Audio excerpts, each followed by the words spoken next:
Sitting in his small apartment, this man doesn't look like a threat. But in the eyes of monarchists across this country, he's very, very dangerous, because he wants to bring down the royal family. There is vast amounts of power and vested interest behind the throne, and that is exercised in the Queen's name by principally by the Prime Minister, but also by ministers and civil servants. They can, change laws and enact decisions and all sorts of things without going through Parliament, in quite extraordinary ways, using the Queen's powers. The wedding of Prince William and Kate Middleton has brought back to the surface a debate which the establishment in this country prefers to keep buried. Would Britain be a better place without the royal family? The Republican argument goes like this. The Queen will eventually die.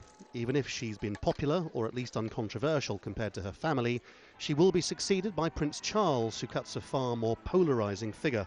At this point, there could be a moment of crisis, which could lead to a new kind of Britain, free from the monarchy. When the Queen eventually dies, I think it might prove very difficult for her successors, as it were, to follow her act. She has been an absolutely exemplary monarch, and we would be remarkably lucky if her successors continue to reign with the same devoted tradition of public service that she has shown.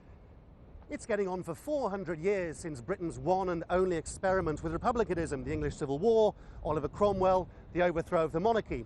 After Cromwell died, he was buried at Westminster Abbey, where William and Kate are about to get married. But after the monarchists reclaimed power, they dug his body back up and stuck his head on a pole, just in case anybody else had the same sort of idea.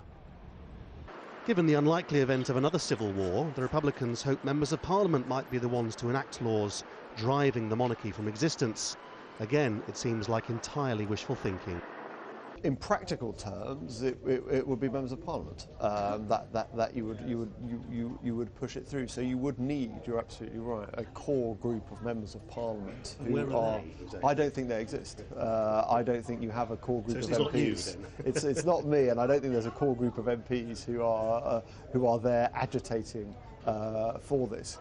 In the end, the biggest factors in favour of the monarchy are an apathetic British public and a media which will largely ignore any anger towards the royal family and present the wedding as another glorious moment for the modern monarchy. And after that, it'll all be forgotten.